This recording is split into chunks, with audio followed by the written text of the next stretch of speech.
pedido de sustentação oral no item 4. O item 2 está sendo retirado de pauta. Começaremos pelo 4. Ausência hoje. Tá. O desembargador Pedro. Bom dia a todos. Havendo quórum, eu dou por aberta essa 21ª sessão ordinária do Tribunal Pleno Jurisdicional. Cumprimento os membros e o vice-procurador, cumprimento a seleta assistência, ao doutor Valdir Perazzo, os advogados aqui presentes, e dou por aberta, então, essa sessão. Eu comunico a ausência justificada do eminente desembargador Pedro Ranzi, que se encontra em licença médica até sexta-feira. Dou por aprovada a ata da última sessão, realizada no dia 10/10 do corrente ano. Há um pedido, eminentes desembargadores, ilustre procurador, um pedido de preferência, que é o item 4 da pauta. Sustentação oral, doutor Mário Rosas, que fará sustentação oral. Então, eu anuncio para julgamento, então, o item 4 da pauta, mandado de segurança 1001, 268, 44, 2018. Relatoria da eminente desembargadora Valdirene Cordeiro, impetrante Jailson Gonçalves da Silva, advogado Saulo de Tarso Rodrigues, impetrado comandante-geral da Polícia Militar do Estado do Acre, procurador do Estado Mauro Ulisses Cardoso Modesto e procurador de Justiça, doutora Rita de Cássia Nogueira Lima. Desembargadora Valdirene, Vossa Excelência tem a palavra. Senhora Presidente, muito bom dia. Cumprimento meus pares e também o senhor Procurador de Justiça, Sam Barbosa, senhor advogados, servidores, assistência militar. Tratando-se dos autos, Jailson Gonçalves da Silva impetra mandado de segurança em face do excelentíssimo senhor Comandante-Geral da Polícia Militar do Acre, pelo que afirma ter se inscrito no concurso público para provimento do cargo de soldado do quadro de Praça Policial Militar Estadual Combatente, edital 01 de março de 2017, logrando êxito nas 5 primeiras etapas do certame, quais sejam objetivo, aptidão física, avaliação psicológica, avaliação médica e toxicológica, restando, entretanto, não recomendado na fase do concurso que versa acerca da investigação criminal e social. Diz o impetrante que sua não recomendação deveu-se à existência dos autos de número, onde supostamente se encontra como autor do crime de ameaça, tendo por vítima uma senhora identificada nos autos. Narra que o feito referido foi arquivado em decorrência de sentença que extinguiu a punibilidade em razão da prescrição da pretensão punitiva estatal, com fundamento nos artigos 109, inciso 6, combinado com 107, inciso 4, ambos do Código Penal.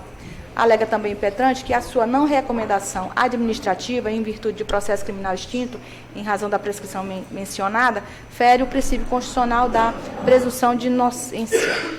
Nesses termos, postula em sede liminar que seja tornado sem efeito o resultado negativo da investigação criminal e social, lançada em seu desfavor e, de consequência, efetive sua matrícula no curso de formação em andamento, no mérito pela concessão da ordem.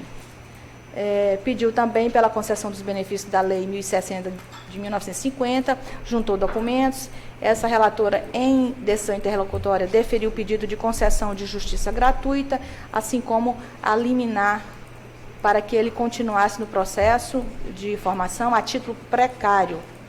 Requisitei informações e encaminhei os autos à Procuradoria do Estado e, por derradeiro, determinei a remessa dos autos ao Ministério Público do Estado. Foram colacionadas informações de defesa técnica constante dos autos. A Procuradoria também, senhora Presidente, se manifestou nos autos. Esse é o sucinto relatório.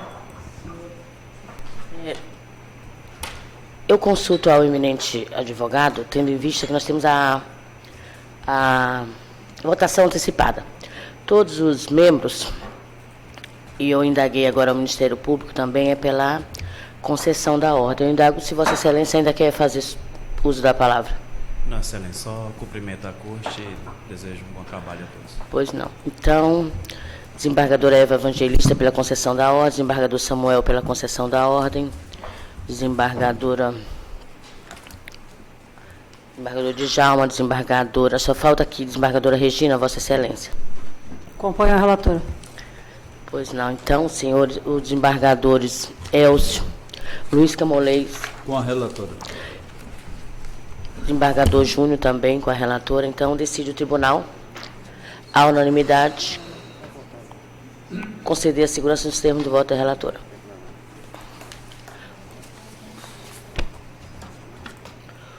Item 6, senhores da pauta, é um pedido de preferência. 6. 6. Trata-se do mandato de segurança de número 1001, 185, 28 de 2018, relatoria da eminente desembargadora Regina Ferrari, impetrante Francisca Eulália da Silva Lima, advogado Douglas Jonathan Santiago de Souza, impetrados, diretor-presidente do Instituto de Previdência do Estado do Acre, procurador jurídico Maria Liberdade Moreira Moraes Chaves, impetrado também Estado do Acre, procuradora doutora Tatiana Tenório, também impetrado chefe do Gabinete Civil do Estado do Acre, Tatiana Tenório, procuradora, e o doutor João Marques Pires o procurador de Justiça. Desembargadora Regina, Vossa Excelência tem a palavra.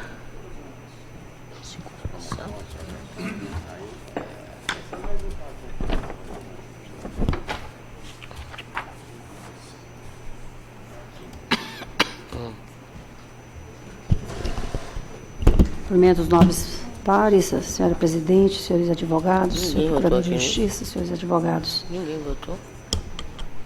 Francisca Eulália da Silva Lima impetrou mandado de segurança contra ato atribuído à senhora chefe de gabinete civil e ao senhor diretor-presidente do Instituto de Previdência do Estado do Acre, Acre Previdência. A impetrante relatou que foi admitida no cargo de agente administrativo sem prévia aprovação no concurso público, na data de 10 de julho de 85. Ainda ela noticiou que, depois de permanecer por mais de 30 anos no exercício do cargo, veio a se aposentar por ato voluntário, da data de 6 de abril de 2017. A impetrante também discorreu que, não obstante o ato de aposentadoria ter ocorrido depois, ela deixou de ser devidamente enquadrada no PCCR, depois, segundo a regra prevista no artigo 30 da Lei 3.231, de 15 de março de 2017. Então, a demandante sustentou que faz jus ao referido enquadramento, pois, a despeito de não ocupar cargo efetivo, ela obteve diversos atos de progressão e promoção ao longo do período em que esteve em atividade, de modo que, ao longo do período em que esteve em atividade, de modo que a recusa expressa violação flagrante ao princípio da segurança jurídica. Por fim, a impetrante pediu a concessão da medida liminar tendente a impelir as autoridades impetradas a efetivar o enquadramento a que alegou ter direito e, no mérito, a confirmação dessa medida. A petição inicial veio instruída com diversos documentos. Páginas 15 a 194. O pedido de liminar restou indeferido. Páginas 196 a 200. As autoridades impetradas do Estado do Acre apresentam informações e defesa técnica numa petição única. Páginas 2017 a 226, por meio da qual defenderam que: 1. Operou-se a decadência do direito da impetração, pois o ato coator é a própria Lei 3.231, de 15 de março de 2017, ao passo que o mandado de segurança foi impetrado apenas em junho de 2018. 2. O meio processual eleito para a obtenção da tutela judicial postulada pela impetrante é inadequado, pois, segundo o enunciado contido na súmula 270 do STF, o mandado de segurança incabível para impugnar enquadramento funcional. 3. A pretensão deduzida no inicial se ressente de prova pré-constituída acerca do alegado direito ao enquadramento. 4. A negativa do enquadramento é medida inconstitucional e ilegal por quanto a impetrante não é considerada servidor ocupante de quadro efetivo, na medida em que ingressou sem prévia aprovação em concurso público e a emenda constitucional estadual que assegurou efetividade a servidores em tais condições veio a ser declarada inconstitucional quando o julgamento da ADI 3609. Por fim, as autoridades impetradas do Estado do Acre requereram indeferimento da inicial à denegação da ordem de segurança pleiteada. A Procuradoria da Justiça manifestou opinião escrita, segundo a qual, em linha de preliminar, já se operou a decadência do direito da impetração e, quanto ao mérito, a ordem de segurança deve ser denegada. É o relatório. Silêncios. Desembargadora relatora, eu consulto, foi pela votação antecipada aqui, também foi pela, eu indago o desembargador Samuel, acompanha o relator, o Ministério Público é pela não concessão. Desembargadora Eva, acompanha, né? Pois tem precedentes, então, doutor, o senhor vai manter a sua sustentação? Eu não entendi o resultado, excelência. Pois não. Então, Foi pela concessão? é pela concessão. Então, só não insistirei na sustentação oral. Agradeço. Rejeitando as preliminares, não é, desembargadora? Sim, Pois não. todos. Então, todos acompanham aqui a eminente relatora. Então, primeira preliminar, incompetência da segunda vara Câmara Civil para o processamento e julgamento do mandado de segurança, acolhida à unanimidade para reconhecer a competência do Tribunal Pleno Jurisdicional. Segunda preliminar, legitimidade passiva arguída pelo diretor-presidente da Previdência, rejeitada à unanimidade. Preliminar, inexistência de prova preconstituída, rejeitada à unanimidade. No mérito, decide o tribunal a unanimidade conceder a segurança nos termos do voto da relatora e das mídias. Muito obrigada, doutor. Bom dia. Bom dia, bom trabalho. Senhores, o próximo a ser julgado, pedido de preferência, é o item 8, embargos infringentes, nulidade, 1904-56-2016, relatoria da desembargadora Regina Ferrari, revisão da desembargadora Eva Evangelista, embargante Rodrigo de Castro Jacinto, advogados Ribamar de Souza Feitosa Júnior, advogado Geilson Farias da Silva, embargado Ministério Público do Estado do Acre, procurador de Justiça Flávio Augusto Siqueira de Oliveira. Desembargadora Regina, Vossa Excelência tem a palavra. O item 8 da pauta. Trata-se de embargos de infringentes e de nulidade interpostos por Rodrigo de Castro Jacinto em face de acordo do acordo número 26.472, prorrogado pela Câmara Criminal, que por maioria negou provimento ao recurso de apelação de defesa, mantendo a condenação da recorrente a pena de 12 anos de reclusão.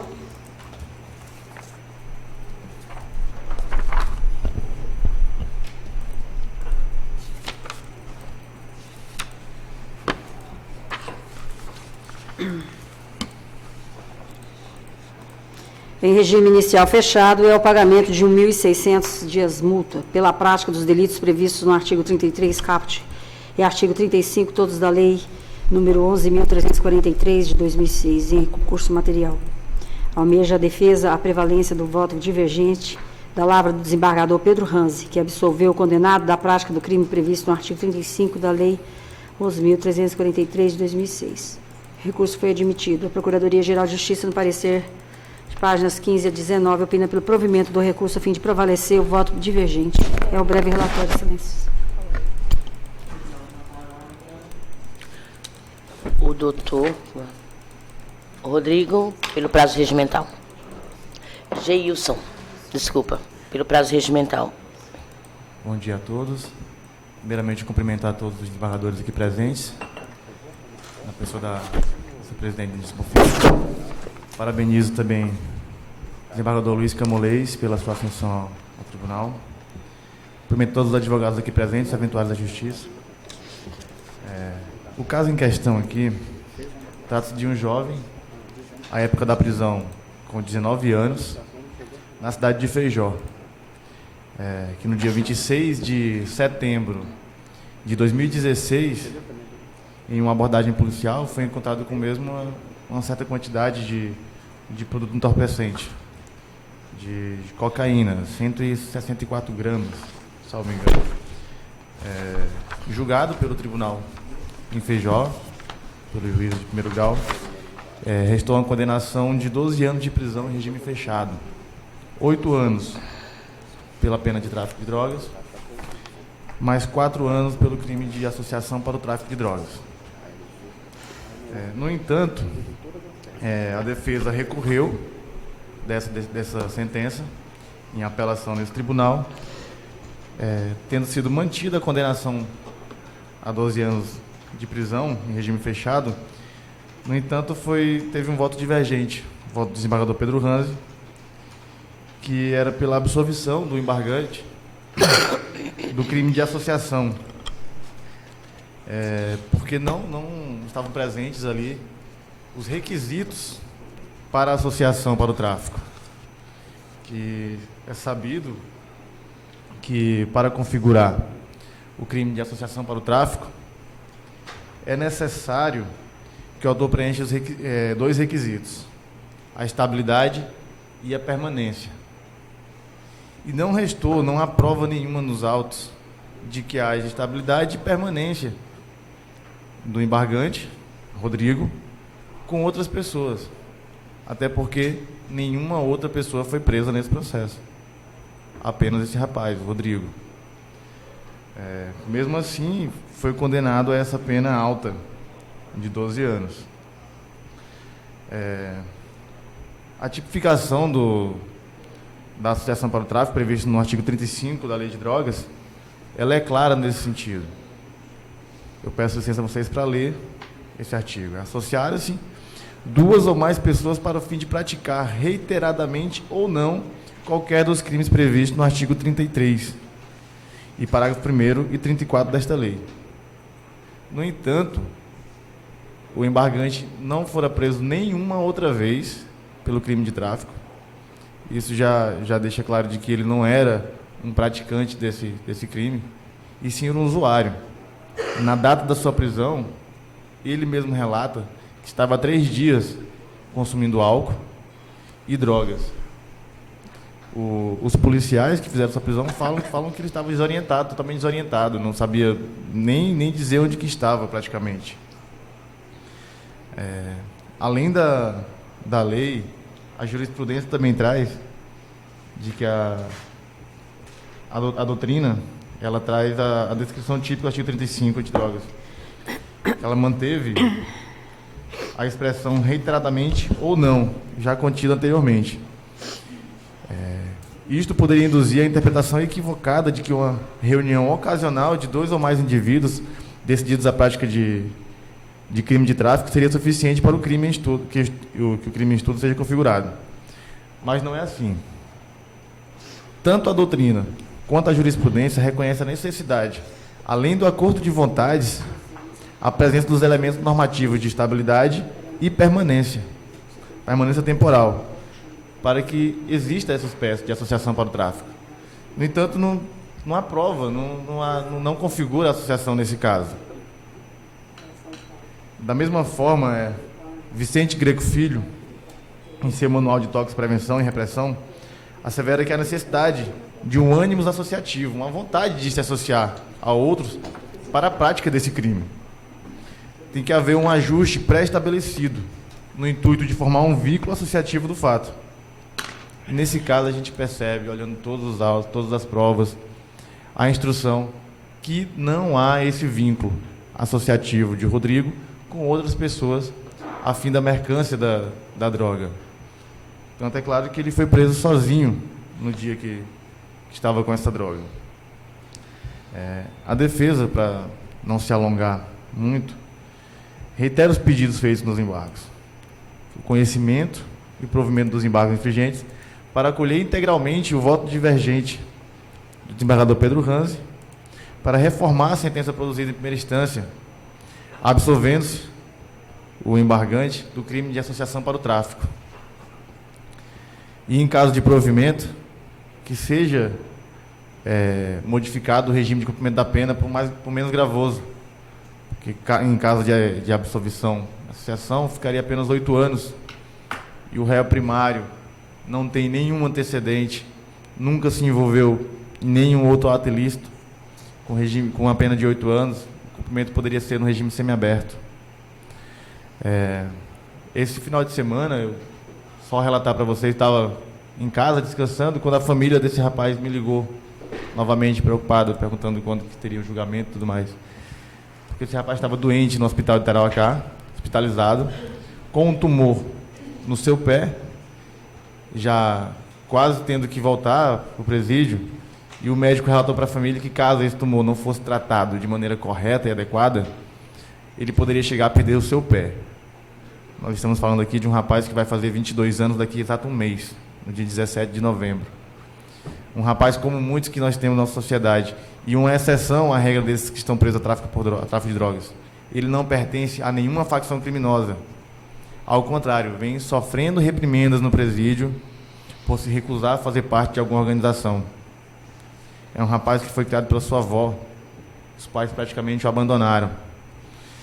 E com apenas 22 anos, está ali dentro de um presídio, sem ter a oportunidade de continuar estudando e sem a oportunidade de tentar algo novo na vida. Peço a vocês que levem em consideração tudo que eu falo aqui e deem provimento a esse recurso. Obrigado. Obrigado, doutor. Com a palavra, o ilustre representante do Ministério Público, doutor Sami Barbosa. Senhora presidente, eu cumprimento Vossa Excelência e todos os membros da Corte apenas para dizer que reitero integralmente o parecer acostado aos autos.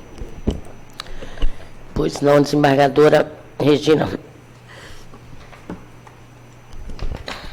Bem, os pressupostos de admissibilidade estão presentes, conheço dos embargos infringentes. O cerne da controvérsia cinge-se no reexame do julgamento do crime de associação para o tráfico de drogas ao regime inicial de cumprimento de pena, bem como na possibilidade de substituição da pena privativa de liberdade por restritiva de direitos.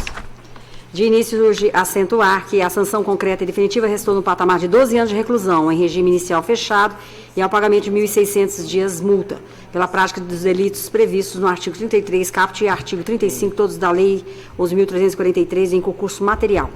Nessa perspectiva, o desembargador Pedro Ranzi, ao lançar sua fundamentação, entendeu pela absolvição do embargante pela prática do crime de associação para o tráfico, por entender que não há o liame associativo, mas que o acusado Rodrigo era usuário e foi instado à traficância de drogas para manter seu vício, consequentemente ausentes, portanto, os requisitos do artigo 35 do Código Penal.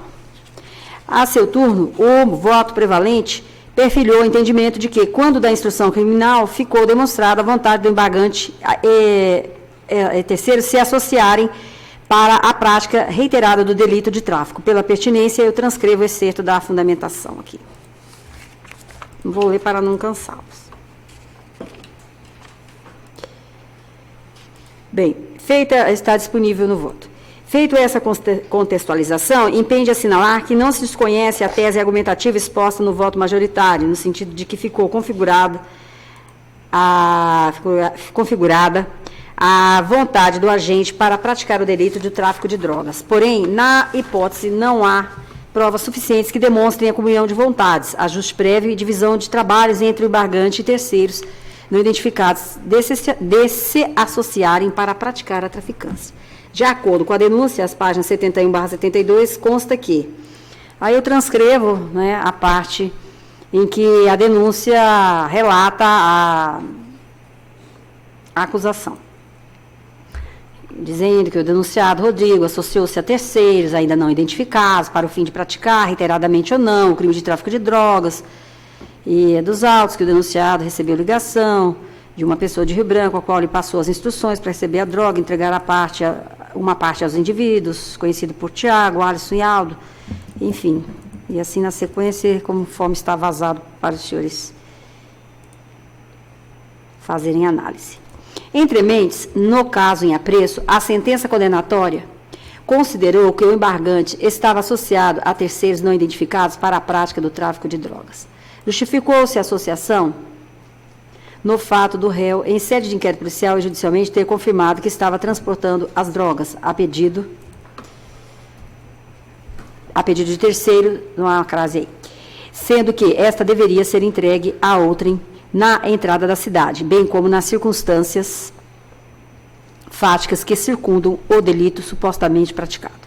Por essa ótica, compreendo que o fato do réu confirmar que transportava drogas a serem entregues a terceiro, a pedido de traficantes, para fundamentar a autoria delitiva do artigo 35 da Lei 11.343 de 2006 é frágil, uma vez que ele também afirmou ser usuário de drogas e que estava traficando para manter seu vício.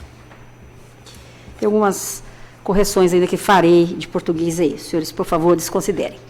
Ademais, a condenação ao crime de associação se fundamentou somente no depoimento dos policiais, os quais afirmaram ter recebido informações de que o embargante realizava tráfico no bairro Hospital e que iria entregar as drogas a terceiro não identificado no momento de sua prisão. Fato este que, por si só, não leva à prática do crime de associação criminosa. Para a configuração do delito de associação para o tráfico, é indispensável que haja estabilidade e permanência na associação, o que não restou devidamente comprovado nos autos, tal como preconizado pelo Supremo Tribunal Federal no seguinte julgado. Então, coloco aí para análise de Vossas Excelências. Também não vou ler para não cansá-los. Também há um outro precedente na mesma linha, do Superior Tribunal de Justiça.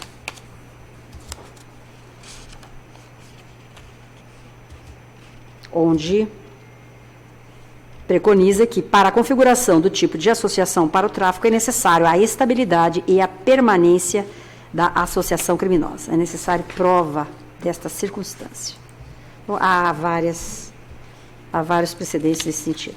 Por fim, considerando que o embargante praticou somente o delito de tráfico, entendo correta a individualização da pena realizada pelo magistrado, o qual justificou a imposição de reprimenda em patamar superior ao mínimo legal, diante do caso em concreto, bem como a fixação do regime inicial de cumprimento de pena inicialmente fechado. Deveras, a fixação do regime deve observar o disposto no artigo 33, parágrafo 3º do Código Penal, e no artigo 42 da Lei nº 11.343, de 2006, os quais remetem às circunstâncias do artigo 59 do Código Penal e também à natureza da quantidade da droga.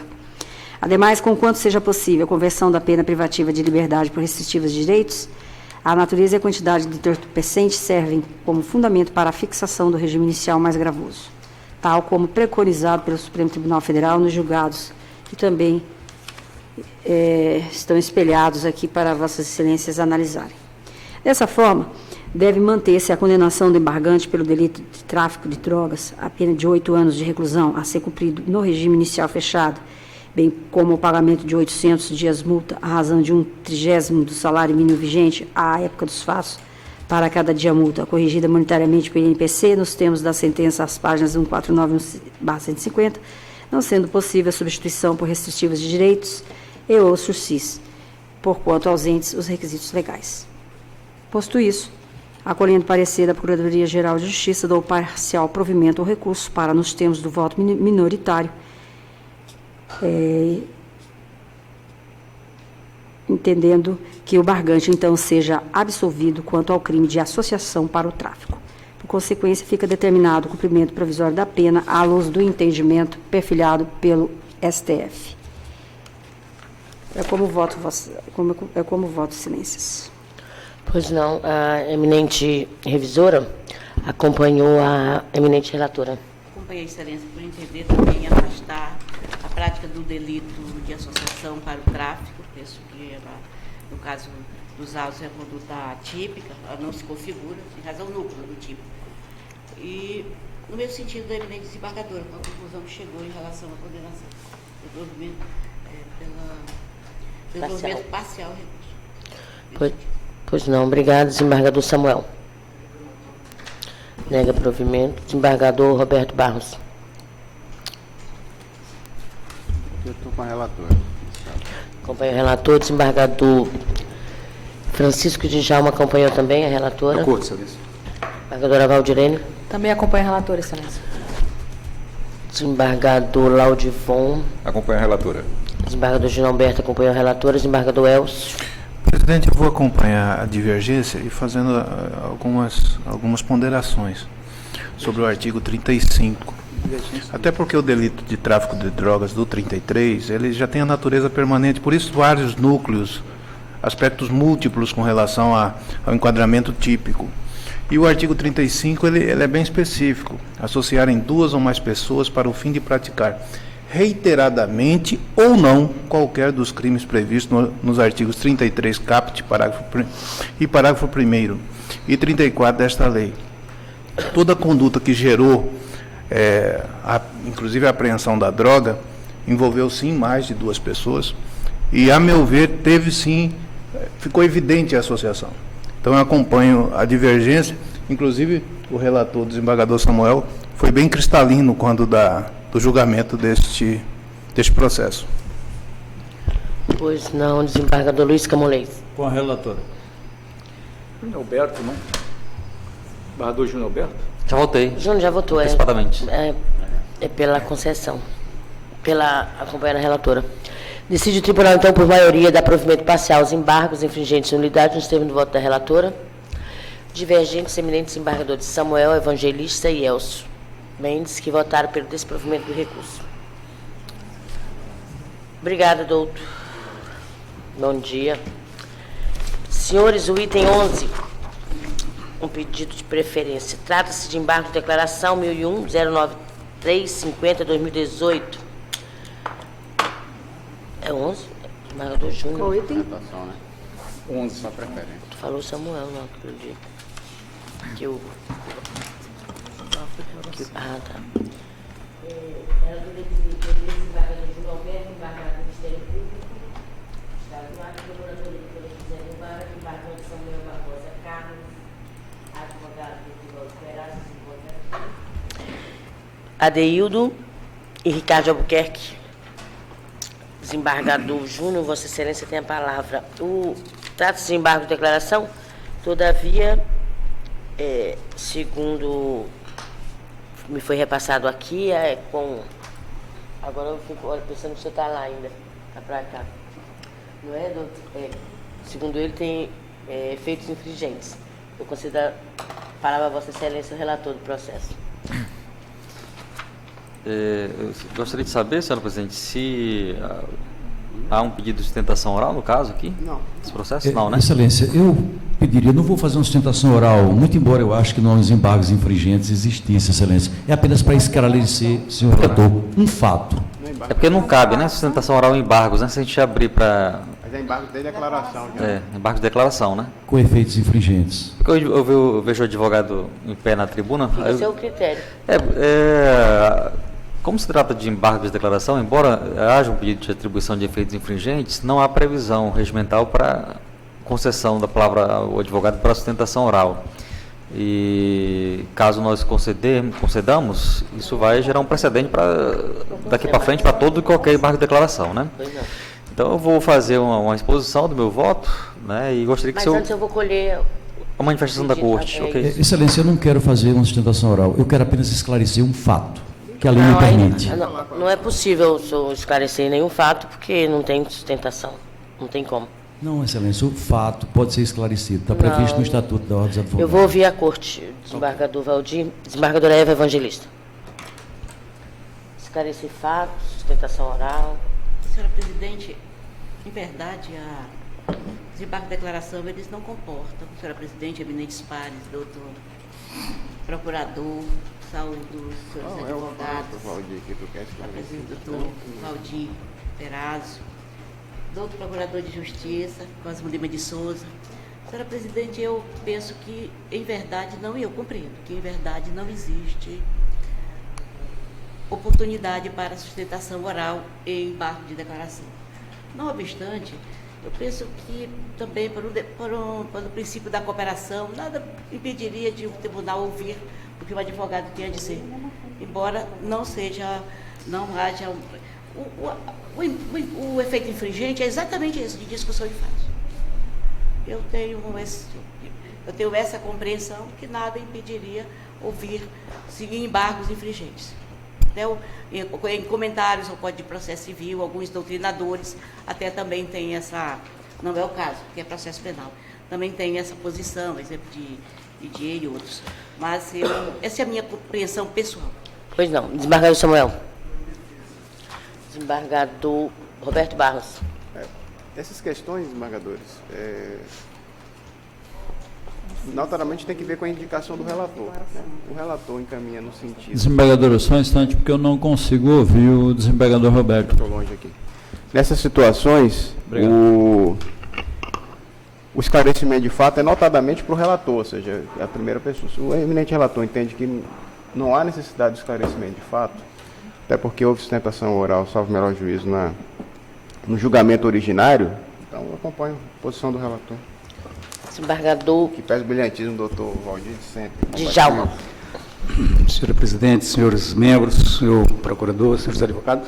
Bom, na realidade, embora não haja previsão, essa matéria me parece que fica muito mais afeta a sua excelência, o relator. Se ele achar conveniente, se há oportunidade, porque, na realidade, se trata apenas de embargo de declaração, isso, com efeitos infringentes. Então, é o relator, sua excelência, quem vai dizer da necessidade, da oportunidade ou não, de se fazer a sustentação. Então, o senhor acompanha o relator pelo indeferimento? Se sua excelência não acha... ele já falou que é pelo indeferimento. Desembargadora Valdirene. Com o relator. Eu refluo para dizer, se o relator entendeu que não há necessidade, também. A senhora acompanha. Desembargador. Mas entendo que... Cláudio Von. Eu sigo a linha do senhor relator, até porque ele é quem está a conduzir a discussão sobre os embargos. Pois não. Desembargador Elcio. Sigo a linha do nobre relator. Desembargador. Desembargadora Regina, por gentileza, desculpa. Eu também sigo o relator, pedindo vênia ao nobre advogado, mas se nós abrirmos precedentes aqui para qualquer fala, nós teríamos que abrir para todos os embargos de declaração. Não será possível. Então, eu também defiro. Pois não, desembargador com relator. Doutor Valdir, então, indeferido à unanimidade, o pedido de esclarecimento de fato feito pelo Excelência, que eu não pedi a palavra para fazer sustentação oral. Eu pedi para fazer esclarecimento de um fato. Não, está aqui, olha. Não, eu coloquei, está na ata, indeferido à unanimidade, o pedido de esclarecimento de fato feito pelo advogado Valdir Perazzo Leite. Obrigada. Com a palavra, o eminente relator. Senhora Presidente, eu apresento meus cumprimentos, Vossa Excelência, aos eminentes pares, Procurador de Justiça. Registro a presença do Procurador também Cosmo Lima, demais advogados, partes. Samuel Barbosa Carlos, ele interpôs esse embargo de declaração com efeitos infringentes para fim de pré-questionamento, alegando omissão e contradição no Acórdão 10.329. Ele sustenta que no decorrer do julgamento da revisão criminal, a desembargadora Eva Evangelista suscitou questão de ordem para o fim de converter o julgamento em diligência, oportunizando a realização de avaliação psicológica para a obtenção da verdade real dos fatos. Mesmo assim, a Corte julgou improcedente a medida revisional. Ele defende a ocorrência de omissão, porquanto não houve pronunciamento sobre os argumentos e provas trazidos pela defesa na revisional, e sim um julgamento genérico, sem análise de todas as novas provas indicadas na ação. Alega contradição no pronunciamento relativo à única prova valorada no deciso, a única prova nova valorada no deciso, aponta erro material, por restou consignado no acordo apenas o desembargador Pedro Ranzi como voto favorável à tese apresentada pela revisora. Entretanto, o desembargador Francisco Djalma também acompanhou o voto da desembargadora Eva Evangelista.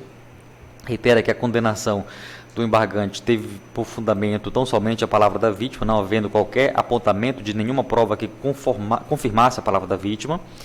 Impugna o teor da denúncia da sentença, do acórdão, da apelação e do acórdão embargado, pois não individualizaram os fatos supostamente configuradores da prática criminosa, não havendo elementos mínimos para a condenação. Ele pleiteia a concessão de habeas corpus de ofício em razão da violação do devido processo legal por uma observância ampla defesa ao contraditório, pré-questiona os artigos 41, 207-A do Código Penal e artigos 386, incisos 3, 7 e artigo 621, incisos 1 e 2 do Código de Processo Penal. Por fim, requer a absolvição da injusta condenação do embargante. A dor da Procuradoria de Justiça 2 que as razões recursais restringem-se ao mero conformismo conjugado, manifestando-se pela rejeição dos declaratórios. É o relatório e eu passo ao voto. Esses embargos eles são tempestivos, adequados e atendem aos pressupostos do juiz de admissibilidade, razão pela qual deles conheço. Eu devo lembrar, no entanto, que a função processual dos embargos de declaração é tão somente revelar o verdadeiro sentido da decisão, admitindo-se, em casos excepcionais, o efeito secundário ou infringente para que se corrija o julgado, sobretudo na hipótese de erro material, modificando-lhe o sentido e integrando o provimento impugnado. Mesmo quando interpostos com o fim de pré-questionamento, deve-se observar os limites traçados da legislação a respeito, já que não se prestam os embargos declaratórios ao simples exame da causa. Se não, vejamos. O Código de Processo Penal, no artigo 619, diz que cabe, contra os acordos proferidos nos tribunais de apelação, câmaras ou turmas, embargo de declaração no prazo de 2 dias, contado dessa publicação, quando houver na sentença ambiguidade, obscuridade, contradição ou omissão. Os embargos de declaração serão deduzidos em requerimento de que constem os pontos em que o acordo é ambíguo, obscuro, contraditório ou omisso. Serão preenchidas as condições enumeradas neste artigo, o relator indeferirá desde logo o requerimento. Partindo dessas premissas, basta uma rápida olhada nos autos para que se perceba que os presentes embargos não têm qualquer fundamento. O acórdão 10.329, ao embargado, recebeu a seguinte emenda, né? E eu transcrevo aqui o fragmento do voto condutor do acordo embargado no ponto de interesse, né?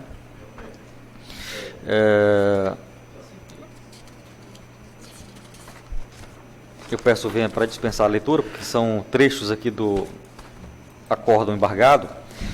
E prossigo no meu voto dizendo que, da análise do arresto acima, verifica-se que a resignação da parte recorrente tem por escopo exclusivo a rediscussão da matéria já amplamente debatida nos pronunciamentos anteriores, não havendo qualquer obscuridade, contradição, omissão ou erro material apontado pela parte embargante, mas tão somente a explanação de seu inconformismo pela não obtenção de êxito no seu reclamo.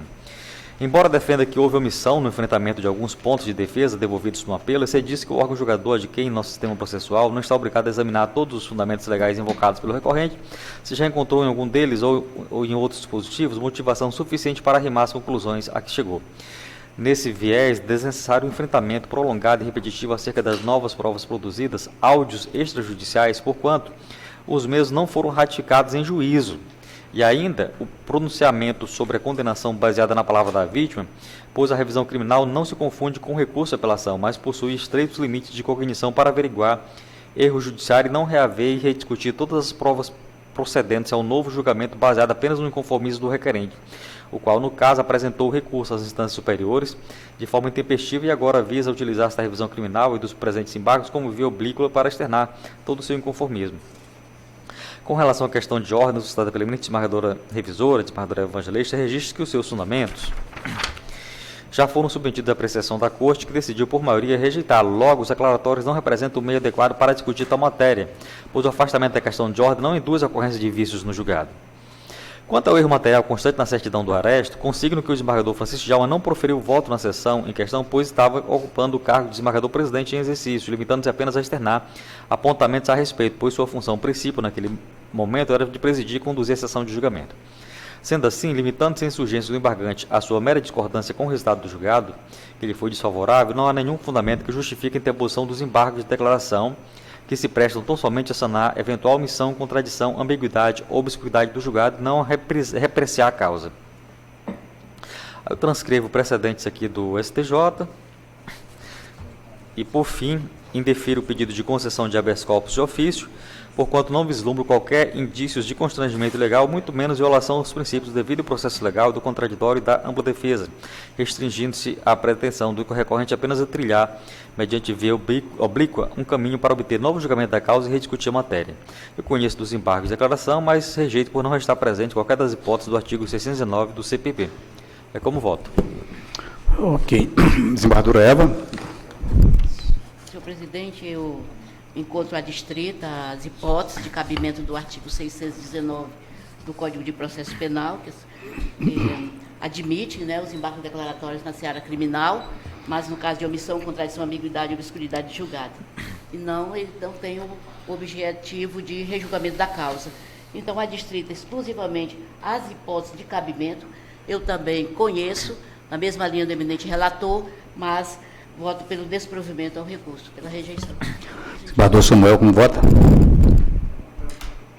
Desembargador Roberto Barros. Desembargadora Valdirene. Relator, excelência. Desembargador Laudifo Nogueira. Acompanha o relator. Desembargadora Regina. Desembargador Elcio. Desembargadora Regina. Desembargadora Regina. Desculpe, desembargadora Regina, desculpe. Com o relator. Com o relator. Desembargador Elcio. Acompanha o relator. Com o relator. A unanimidade, portanto, negou-se, rejeitou-se os embargos de declaração. Ok. Retorno à presidência, Sua Excelência, desembargadora Denise. Senhores, retorno nos trabalhos, o item 1 da pauta. Obrigada, bom dia, doutor Valdir. Item 1 da pauta, senhores, é o mandato de segurança 1001-3377, 2018, relatoria do desembargador Samuel Evangelista. A impetrante aqui é Cátia Monteiro de Oliveira, advogado Banner Rafael de Queiroz Sanson, impetrados governador do estado do Acre, a SGA, doutor Maico é o procurador, também impetrados secretário de saúde do estado do Acre, e o desconsórcio passivo, Rafaela Medeiras Palmeira, Rafael Figueiredo, Flávia Almeida Portela, Ellen Fernanda Rogério Cameli. Desembargador relator foi pela concessão da denegação da segurança. Eu ouço o eminente procurador. Primeiro, Senhora Presidente, reiterando os cumprimentos a Vossa Excelência, eu digo que há nos autos parecer da doutora Rita de Cássia Nogueira Lima, ratificando o parecer prévio da autoria do eminente procurador Cosmo Lima de Souza, manifestando-se pela concessão da segurança, de forma que a esses pareceres eu reitero. Pois não, a desembargadora Eva Evangelista foi Já lancei voto. pelo acompanhando o relator, desembargador Roberto Barros. Voto. Desembargador Francisco de Jalma com o relator. Desembargadora Com o relator, Valdirena Excelência. com o relator. Desembargadora Regina. Acompanho o relator, Excelência. Desembargador Laudifon com o relator. Desembargador Júnior Alberto com o relator. Desembargador Elcio Mendes com o relator. Desembargador Luiz Camolês. Com o relator. Pois não. Então, ok. Tu não viu?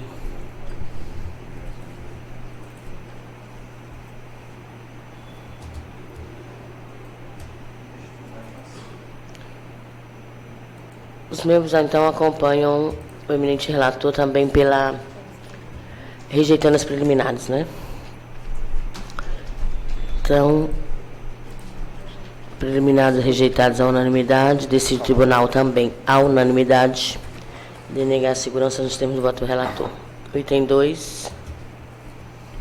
Retirado, né? O 2 foi retirado. 3, mandado de segurança 1001, 757-81, também da relatoria do eminente desembargador Samuel Evangelista, impetrante Alisson Moraes dos Santos, impetrados governador do Estado do Acre, SGA, Secretaria de Estado de Saúde, Defensor Público Rodrigo e Procurador de Estado Dr. Maico. Desembargador relator aqui foi pela denegação da segurança, tendo sido acompanhado. Eu sou o Procurador de Justiça, Dr. Sami. Senhora Presidente, eu reitero o parecer dos autos. Desembargador Eva acompanhou o relator. Desembargador Roberto Barros. Eminente desembargadores, eu não votei, mas já conversei com o desembargador Samuel. Minha preocupação nós estamos nesse processo em julgamento, naquelas hipóteses em que o candidato é aprovado fora do número de vagas e há uma desistência do candidato aprovado dentro do número de vagas. Mas o desembargador Samuel esclarece que no caso aqui não houve a nomeação do candidato que estava dentro do número de vagas, porque a gente tem casos que são parecidos, mas são diferentes. Me parece que tem caso do desembargador Djalma e outros colegas, em que a nomeação do candidato aprovado dentro do número de vagas, aí esse candidato aprovado desiste de tomar posse, ou seja, ele não é empossado, desiste do concurso. E aí a gente entende que essa expectativa de direito se convola no direito à nomeação. A situação. Bom, aí eu, pesquisando no Banco de Jurisprudência, achei alguns casos nesse sentido.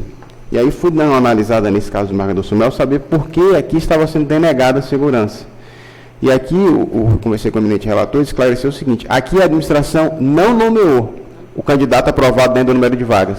Simplesmente passou o concurso todo, não nomeou aquele candidato aprovado dentro do número de vagas. Aí eu acho que o candidato que estava na sequência conseguiu uma declaração de desistência do aprovado dentro do número de vagas, que não tinha sido nomeado. E aí ele impetrou o mandado de segurança querendo, então, aquela vaga. E aqui está sendo denegado, né? Então, a minha reflexão, me parece que tem sido, pelo que o desembargador Samuel colocou aqui, ele tem um outro voto nesse sentido, que nesse caso não está sendo dado o direito à nomeação, porque não houve a nomeação do candidato aprovado dentro do número de vagas e a tal desistência ocorreu fora do prazo de validade do concurso. Então, assim, por isso que eu deixei para votar, para esclarecer meus eminentes colegas, para fixar bem o meu entendimento quanto a essa matéria.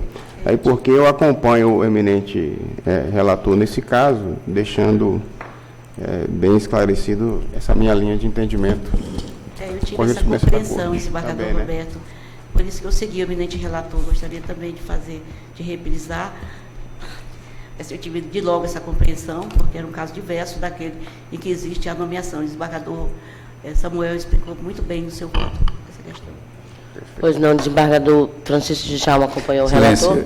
eu estou seguindo o voto de Sua Excelência Relator, com os acréscimos do desembargador Roberto. Realmente, bastante oportuna essa explicação do desembargador Roberto, porque se o Estado deixou de nomear dentro daquele período de validade do concurso e a parte não se insurgiu, portanto, caducou esse direito, né?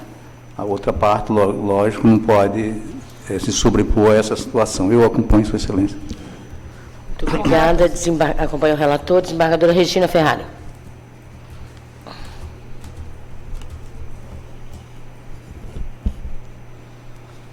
Excelência, eu vou pedir vista desses autos. Pois não, desembargadora Regina. Consta aqui, desembargador Laudivon, acompanhando o relator, Júnior Alberto, acompanhando o relator, Elcio Mendes, acompanhando o relator, Luiz Camolês. Com o relator. Então, após desembargador relator votar pela denegação da segurança, no que foi acompanhado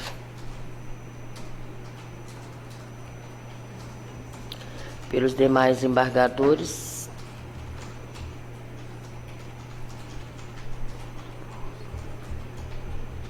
pediu vista a eminente desembargadora Regina Ferrari.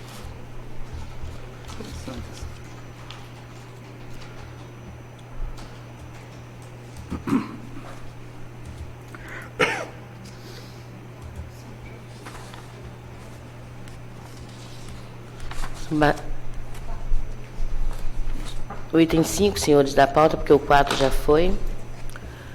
O item 5 é o mandato de segurança 1001-844-37-2018. Relatoria da eminente desembargadora Regina Ferrari, impetrante Alberlândia Silva da Costa, defensora pública Yacuti, Acem Ayashi, impetrados governador do Estado do Acre, SGA e secretário de Saúde do Estado do Acre, procurador do Estado Maico Maia e a procuradora de Justiça, doutora Gisele Mubarak. Aqui a eminente relatora foi pela concessão da segurança, eu ouço o eminente procurador.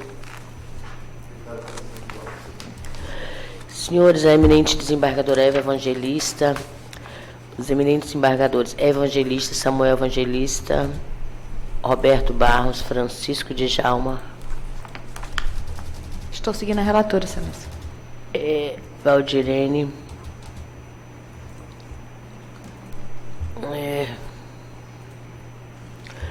Doutor Laudivon acompanhou a relatora, Júnior Alberto, Elcio Mendes, Luiz Camolês. Com a relatora. Então, desse tribunal de unanimidade, conceder a segurança dos termos de voto da relatora.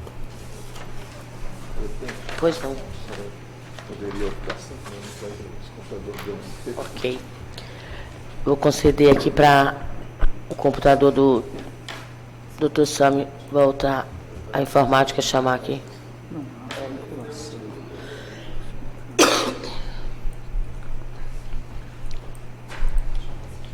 Não vai ser retirado?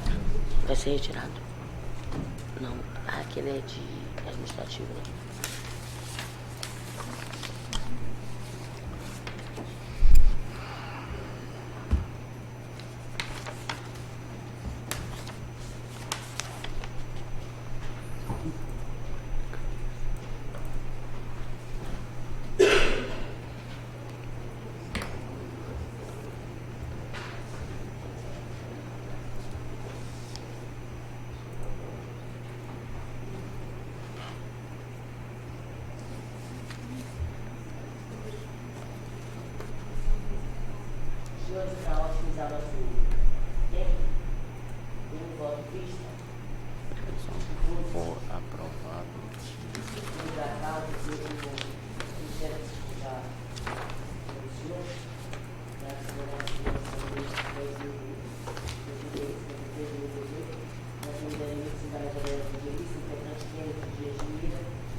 Impetrado secretária de Estado de Gestão Administrativa, SGA, e outro.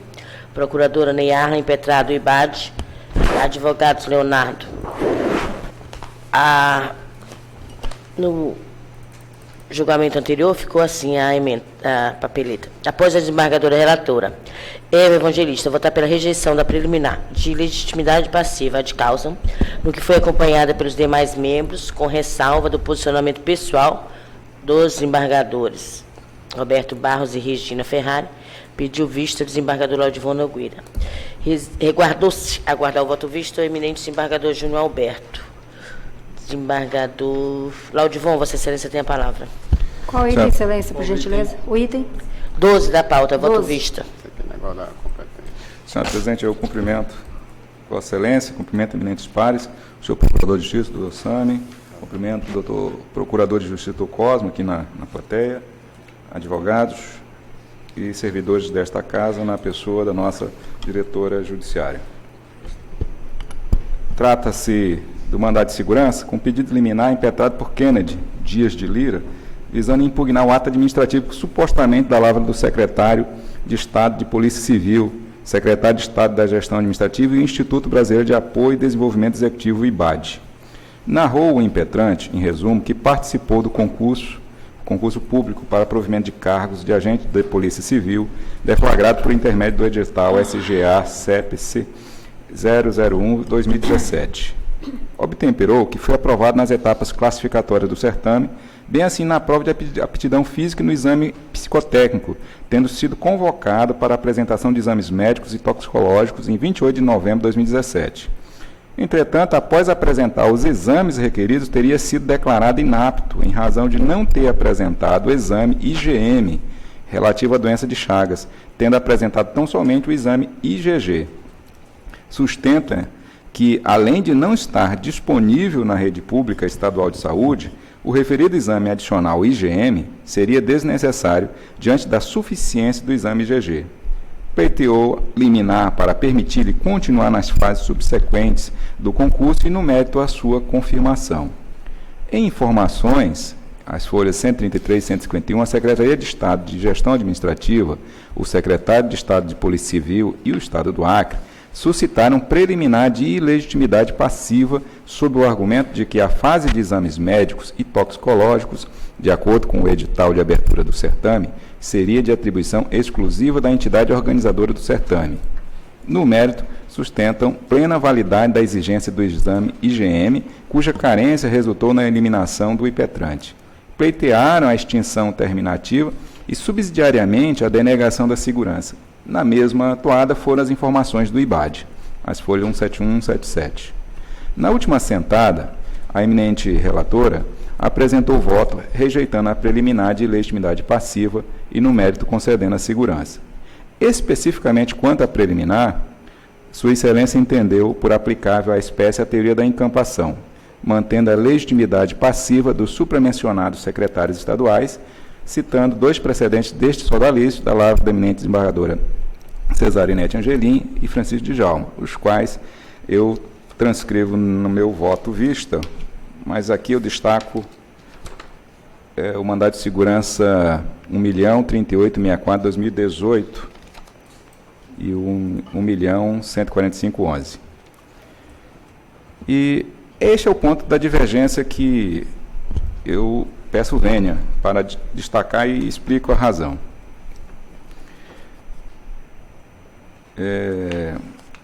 O âmago da questão consubstancia-se na identificação da autoridade coatora que deve compor a relação jurídico-processual, tendo em vista a origem e a natureza do ato administrativo impugnado. Preliminarmente, as autoridades impetradas suscitaram a ilegitimidade passiva para figurar no polo passivo da ação constitucional em apreço, consupedâneo na incompetência da Secretaria de Estado de Gestão Administrativa e do Secretário de Estado de Polícia Civil para rever o ato administrativo recorrido. Sustentaram que apenas o Instituto Brasileiro de Apoio e Desenvolvimento Executivo, o IBAD, seria legítimo para figurar no polo passivo. Sobre esse ponto, convém explicar, em linha de princípio, que a autoridade coatora para a impetração do mandado de segurança é aquela que pratica ou ordena de forma concreta e específica o ato ilegal, ou ainda aquela que detém competência para corrigir a suposta ilegalidade, conforme a intelecção do artigo 6º, parágrafo 3º da Lei 2016-2009. De acordo com o magistério da jurisprudencial do Superior Tribunal de Justiça, a legitimidade passiva da entidade contratada para a organização e execução do concurso é admitida nas hipóteses de impugnação relativa à elaboração de questões, correção de provas, avaliação de títulos, análise de recursos administrativos, que são atividades, em geral, de atribuição da banca examinadora. Segundo consta no edital, e aqui é o ponto, no edital 001 SGA, de 17 de março de 2017, o concurso público para provimento de cargos de agente de polícia, auxiliar de necrópsia, delegado e escrivão de polícia da Secretaria de Estado de Polícia Civil deveria ser realizado em 3 fases sucessivas, de caráter eliminatório ou classificatório, competindo ao IBAD a realização da primeira e segunda fases, pertinentes às provas objetiva e discursiva, prova de títulos, teste de aptidão física, exame psicotécnico, prova prática de digitação e, aqui eu destaco, exame médico e toxicológico, está na folha 25. A Secretaria de Estado de Polícia Civil foi incumbida apenas de executar a fase da investigação criminal e social e o custo de formação correspondente à última fase do certame.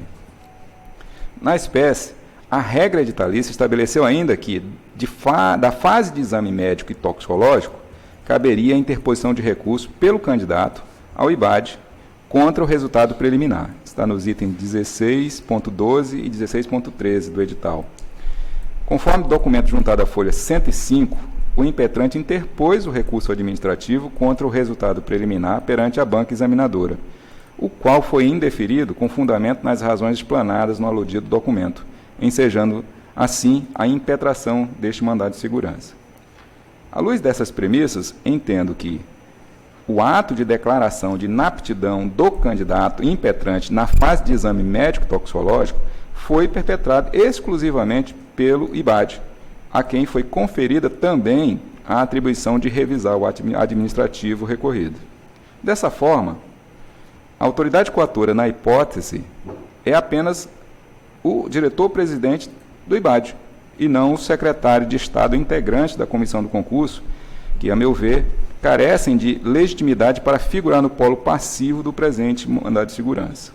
E aqui eu colho um precedente do STJ, também eu leio apenas um trecho da ementa do julgado, no seguinte sentido. Não se vislumbra ato administrativo que possa ser atribuído à secretária de Estado, até porque o impetrante foi eliminado do certame por decisão exclusiva da comissão avaliadora, por apresentar atestado médico em desacordo com o edital, sendo este o ato impugnado. Aí outra ementa, esse aqui foi o agravo regimental em recursos mandado de segurança, 35.228, na Bahia, Sérgio Coquina. E tem vários outros nessa mesma linha. Eu digo, então, cumpre ressaltar igualmente que há uma considerável quantidade de mandado de segurança referente ao resultado da fase do concurso, discutida nestes autos, tramitando no segundo grau de jurisdição em sede de apelação. Quer dizer, tem vários mandados tratando dessa questão em sede de apelação. Afigurando-se, pois, até contraditório o processamento da sobreditação condicional de forma originária no tribunal. Se está correndo lá, as ações foram tramitadas no primeiro grau e estão em grau de apelação nas câmaras, como pode também correr aqui? A mesma matéria. Registra ainda que é juridicamente impossível aplicar a teoria da encampação para viabilizar a legitimidade passiva dos mencionados secretários de Estado. Com efeito também, consoante a pacífica jurisprudência do STJ, tal teoria é flagrantemente inaplicável caso sua incidência implique modificação da competência constitucionalmente fixada, ou seja, a competência do tribunal seria no caso do secretário de Estado. O IBAD, o fato do secretário de Estado estarem nessa demanda, terem respondido a ação, não pode modificar a competência que seria do primeiro grau e criando uma competência artificialmente originária aqui.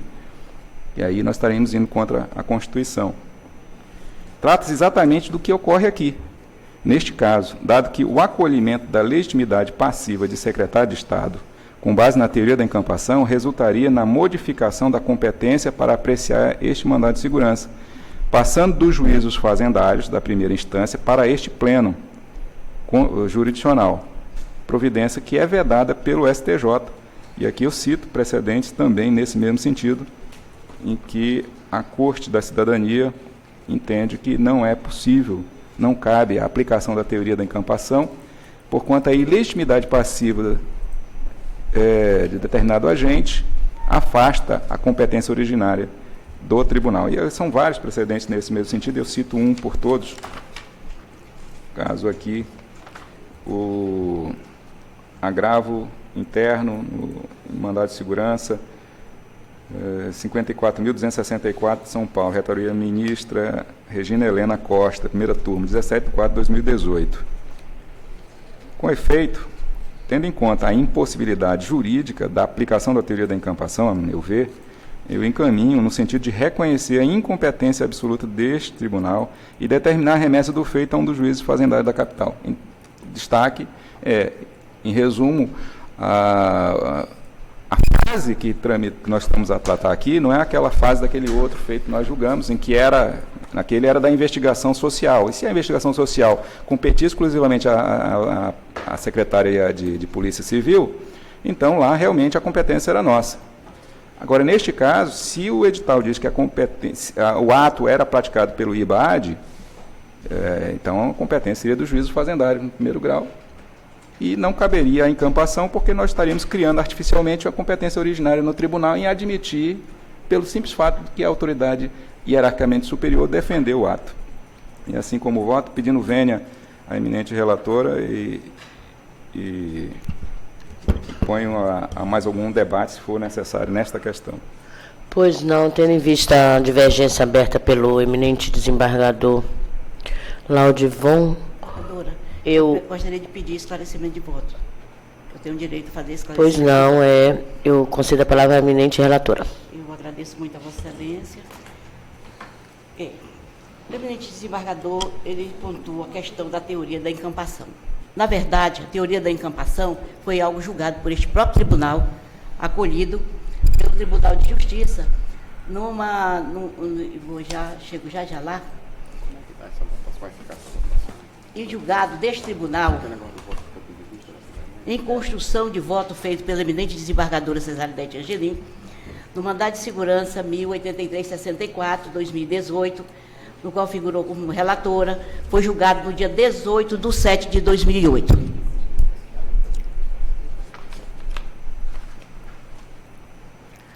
Pois bem, eu estou só aguardando se eu gostaria de me fazer entender com relação a isso. Realmente, desembargador Laudivon, quero aqui, eu trouxe esse julgado, mas, na verdade, eu pretendia excluí-lo porque a minha aferição, ela não diz respeito à teoria da encampação, única e exclusivamente. Não é teoria da encampação, reconheço que a teoria da encampação não se aplica aqui ao caso. Mas somos, como tribunal, erramos. E como seres humanos que somos, erramos. E naquela oportunidade, eu creio que até devo ter acompanhado a desembargadora Cesarinete. Reconheço, eu afasto a teoria da encampação, porque realmente não há autoridade, superioridade entre as autoridades aqui indicadas com a atura. Pois bem, mas a questão que eu coloco aqui é que depois do dia 18/7/2018, o tribunal, abandonando a teoria da encampação, em julgado do desembargador Francisco Djalma, aliás, disse o seguinte, o mandado de segurança 1145/11.000, não fala desse julgado em teoria da encampação. E Sua Excelência disse o seguinte, que os secretários de gestão administrativa e o de polícia civil, também a banca examinadora, são partes legítimas para integrar o polo passivo do mandado de segurança, já vista que todos estes zelaram pela regularidade do concurso público, pois, embora a banca examinadora seja responsável direta pela aplicação das diversas etapas do concurso público, prova objetiva, prova subjetiva, teste de aptidão física e exames clínicos e toxicológicos, os secretários de gestão administrativa e o de polícia civil atraíram para si a responsabilidade pelo certame, quando ratificaram e homologaram cada fase, etapa a etapa do concurso público, quando, ao invés disso, poderiam muito bem ter esperado a conclusão da última etapa do concurso para, enfim, homologá-lo como um todo, conforme prevê o edital de abertura do certame. Daí, rejeitou as preliminares. É nesse ponto que eu estou a calcar o meu voto para manter a legitimidade passiva de causa dos secretários de Estado, juntamente com o IBAD. Explico por quê. Dessa linha de entendimento aqui defendida pelo desembargador Djalma. e até já acompanhei, Vossa Excelência, até entendendo, desembargador Laudivon, que em certos casos, realmente, deveria ser exclusivamente a empresa contratada para o concurso. O edital, a meu entender, ele não pode ser um fim em si mesmo. Ele deveria ser, mas não pode sê-lo. Na nova ordem constitucional, o edital ele não pode se sobrepor. E tanto que se sobrepôs os próprios que o fizeram, que são os secretários de administração e de polícia civil, que assinaram todos os atos. Como está aqui neste processo, das páginas 183 a 193, quando do chamamento do edital para os exames, que estão ali com o chamamento, não foi o IBAD que chamou, não é o IBAD que oferece os resultados, que os homologa, não foi o IBAD, é a própria Secretaria de Administração e seu secretário de Polícia Civil, a quem é destinado o concurso. Então, Excelência, é nesse sentido, eu afasto a teoria da encampação, vou reformular, vou refluir meu voto em relação a isso, embora naquele momento eu tenha acompanhado, mas a teoria da encampação, efetivamente, ela não se aplica a esse caso. Mas entendo, sim, que atraíram para si os secretários, nesses processos específicos, aqui lancei meu voto, eles atraíram para si a responsabilidade pelo concurso. Ou seja, eles mesmos, não digo que afrontaram, mas eles mesmos encontraram um caminho no edital para se responsabilizar por todas as fases do concurso. Então, é assim que eu voto, entendendo, mantendo meu voto, desembargadores, pedindo vênia, porque talvez não tenha trazido com a devida adequação, esse nome é um nome que pegou, devida adequação, mas eu digo que, em simples e singelas palavras, eu vou manter o meu voto pela legitimidade das autoridades coatores. Eu faço aqui uma reflexão. Quem será que vai julgar? Quem será que vai julgar os processos de concurso para juiz de direito? Serão os juízes dos concursos, com relação às questões de concurso? Serão os juízes que irão julgar os concursos para juiz de direito, porque será contratada uma empresa? Pelo que eu sei, não. Sempre foi o Tribunal de Justiça.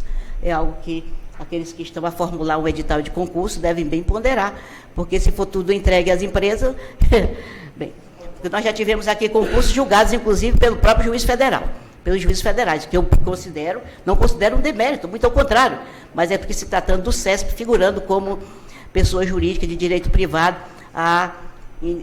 como empresa contratada do concurso.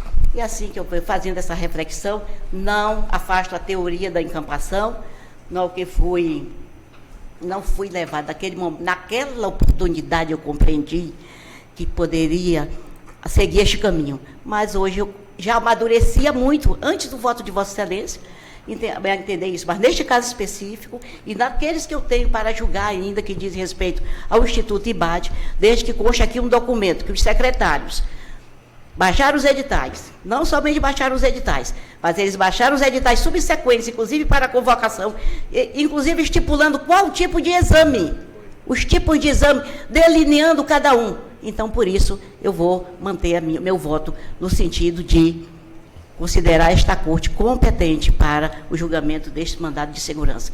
E digo mais, alguns, neste caso específico, salvo engano, porque são muitos processos, salvo engano, eu nem concedi a liminar. Quer dizer, em outros processos aqui foram concedidos a liminar, o mesmo caso de doença de Chagas, e essa parte aqui está prejudicada, porque eu deveria tê-lo concedido naquele momento. Fico muito preocupada, Inês Pares. Muito preocupada, senhora presidente, que a este momento, somente a este momento, já na finalização do processo, possamos reconhecer que somos incompetentes. Senhora presidente, desembargadora Eva, só me permite uma observação, só uma observação, que eu acho que eu esqueci de mencionar aqui na minha manifestação, com relação aos dois mandados de segurança, o 1.038.64, que era da relatoria de desembargadora Cesarinete, e o 1.145.11 da relatoria de desembargador Djalma. E ambos esses julgados, não houve a participação de uma boa parte dos membros desta corte. Sim. Inclusive a senhora também não participou, nenhum dos dois. Eu sei, mas compreendi como ele como sendo um voto que pudesse adequar. Mas essa é a minha posição que eu quero defender. Não, assim, só destacar que a votação se deu por 4 votos num. Então, Excelência, 4 foram manifestaram pela linha compreendo. E no outro foram 5. Então, o que é que significa julgamento? Significa que a maioria não serve. Não consubstancia o julgamento. Desembargador Laudivon, não estou entendendo. Eu vou colher o voto agora dos demais, tá? Por gentileza. Só foi essa observação. Eu respeito a maioria. Dada a palavra à relatora, agora eu ouço o segundo decano desta corte, Samuel Evangelista. Acompanha, mantém. Mantém. Roberto também já votou, mantém? Deixa eu só fazer uma observação rapidinho. Não vai complicar mais o... Não, é rapidinho. O que ocorre? Esse caso aqui e de outros casos nos leva, se possível, o problema é que a gente é tão demandado e tão cobrado que a gente não consegue, às vezes, esperar para a gente eventualmente aplicar aquele instituto do recurso repetitivo, que a gente pudesse definir um caso e criar jurisprudência para todos os outros.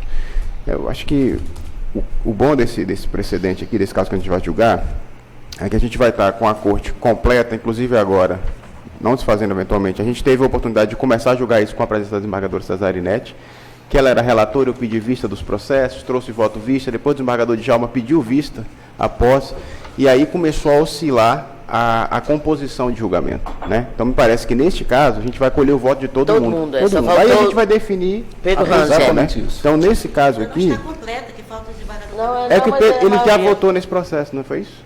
Já votou. Votou acompanhando a desembargadora Eva, né? Eva, então foi. A gente vai ter a oposição do tribunal hoje sobre isso.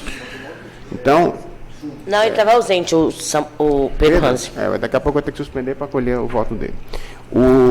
Eu então já tinha manifestado no julgamento originário a minha posição conforme meu voto visto, no sentido do que votou hoje o desembargador Laudivon, pedindo todas as venhas. Você está refluindo, então? Não, eu já tinha votado originariamente, é porque eu tinha só ressalvado minha posição pessoal, não é isso?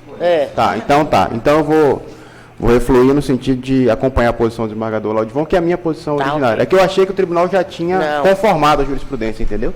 Mas como não, eu estou acompanhando a posição do desembargador Laudivon conforme meu voto visto. Pois não, o desembargador Djalma já votou? Já tinha votado, eu gostaria apenas de acrescentar. São situações que ela deve mudar de conformidade com o fato em si. Cada processo é um processo. Existem situações dentro do processo onde o secretário ele publica, assina os atos, e neste caso, quando ele assina os atos, ele passa a ser a autoridade tutora, penso eu, na linha esposada pela desembargadora Eva.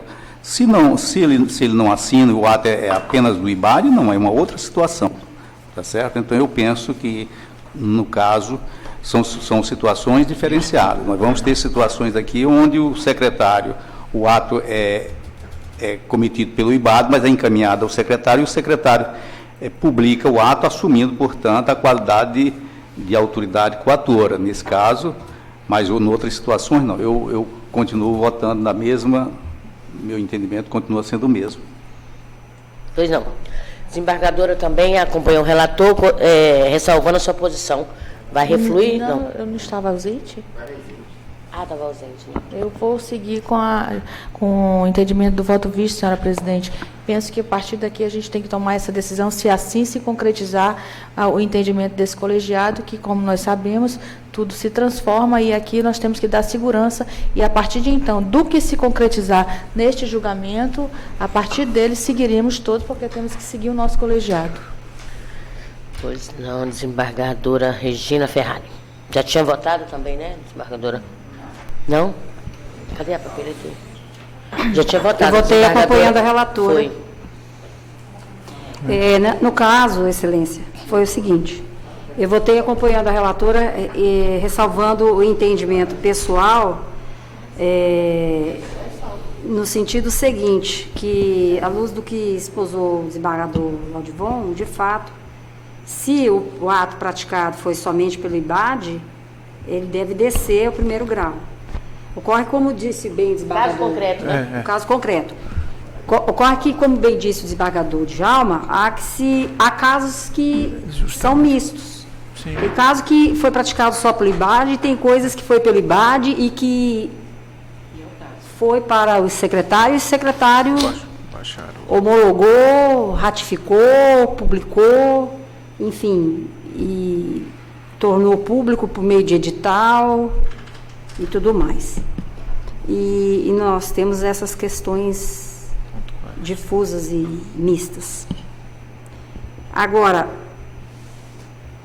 tem toda a razão o desembargador Laudivon nessa parte técnica, mas tem uma questão muito importante e relevante que eu gostaria de colocar em mesa, que é o marco da segurança jurídica.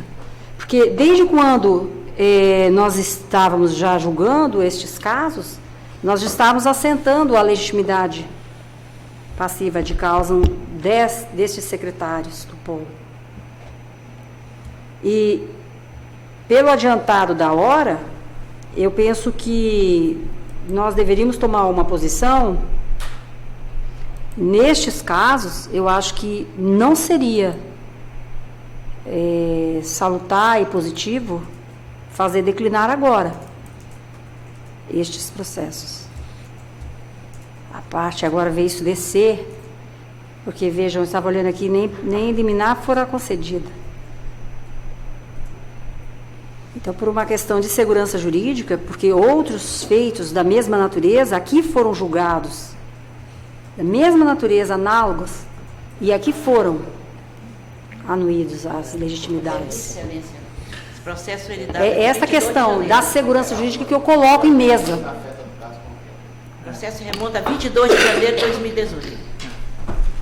De quando, Excelência? 22 de janeiro de 2018. Por essas sucessivas, não foi retardado. Por isso eu vou... para que o órgão estivesse... Eu vou acompanhar, por isso eu vou ressalvar o entendimento pessoal, resguardando, eu compreendo perfeitamente essa questão da linha esposada pelo desembargador Laudivon, mas eu vou acompanhar a relatora, assim, tal qual eu já tinha feito anteriormente, justamente preocupada com essa questão da segurança jurídica. Pois não. Porque nós não podemos fazer isso com a parte, isso é muito importante. Agora, a gente tem que estabelecer um marco. Agora, se outros mandados de segurança nessa linha entrarem daqui para frente, aí sim, a gente tem que estabelecer. Aí analisa o caso concreto, né? Cada um conforme disse o desembargador Djalma. Exatamente. O desembargador Júnior Alberto já tinha votado. Não, daqui tá. Votou ontem, então. Aguardou? Está aguardando. Então, pois não, desembargador Júnior. Por que está aqui? Senhora presidente, eminentes pares, a questão ela é assim... Estou acompanhando a relatora. Ressalvando o meu entendimento pessoal, é a mesma coisa. Tormentosa, porque aqui eu vejo um conflito entre a efetividade da jurisdição, né, e a observância da forma. Vou fazer descer um negócio desse. Eu acho que no julgamento da semana passada, na segunda Câmara Civil, nós julgamos uma questão idêntica, né? Então, realmente é um motivo de preocupação essa situação de existirem processos com a mesma matéria no primeiro grau, tramitando no primeiro grau e aqui no Tribunal de Justiça, né? No pleno do Tribunal de Justiça. Então os recursos ora sobem para a segunda Câmara em reexame, né, das decisões de primeiro grau, e ora são aforados as ações mandamentais diretamente aqui no colegiado desse pleno jurisdicional. Assim, eu compreendo a preocupação da desembargadora Eva. Realmente, tanto ela quanto a desembargadora Regina, elas estão preocupadas com a efetividade, né? Preocupadas com a situação da parte, né, em si, né? Mas eu vou pedir vênia, viu, desembargadora Eva, com todo respeito à decisão de Vossa Excelência, para seguir a divergência levantada pelo desembargador Laudivon, por conta dessa minha preocupação de que não podem haver dois juízos naturais, né, para julgamento do mesmo tema. Então, eu vou refluir. Eu vou votar com a divergência. Porque se prevalecer uma posição, porque entrar na Câmara, nós vamos ter que Semana passada, Elcio. Eu pretendo manifestar. Vai concluir, doutor? Já concluiu. Concluí. Eu acredito que só no caso aqui em questão está tendo até uma confusão e com relação, mil desculpas, com relação à discussão até da teoria da incampação. Mil desculpas sobre quem pensa diversamente. Mas porque aqui tem um edital de convocação com relação aos documentos, inclusive fixando o prazo, se não apresentarem os prazos, listando os exames necessários, isso feito pelos secretários. Então, os secretários que delimitaram isso, as folhas 183, 193, inclusive listando os documentos. Ou seja, delimitando o prazo, que se não cumprisse naquele prazo, deixa de ter, se não trouxer. No final do item do edital 033, ele coloca uma série de situações, que se não apresentar, é o item 2 desse edital de convocação. Ele lista a página 192, ao final, ele faz essa pontuação dos exames e laudos.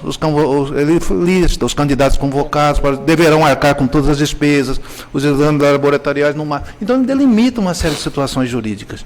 E aí, isso foi muito bem tratado pela relatora, pelo desembargador Djalma, desembargador Samuel, e eu vou acompanhar, sim, a relatora em toto. Nessa situação, nós podemos até num outro momento discutir sobre a teoria da encampação, sim, vamos discutir, mas esse momento, não. Deixa eu só fazer um acréscimo, presidente. Naquela assentada que eu pedi voto, que eu pedi vista, eu enfrentei esses assuntos, e aí a posição da maioria que prevalecer, eu acompanho, não tem problema com isso não. A questão é que, lá inclusive o desembargador Elcio teve justamente esse debate, e aí foi por isso que o desembargador Djalma pediu vista, e a nossa divergência de entendimento é justamente sobre isso. O desembargador Djalma entende que, pelo edital constar o nome do secretário, o secretário atrai o ato para si e, como tal, ele é a autoridade coatora.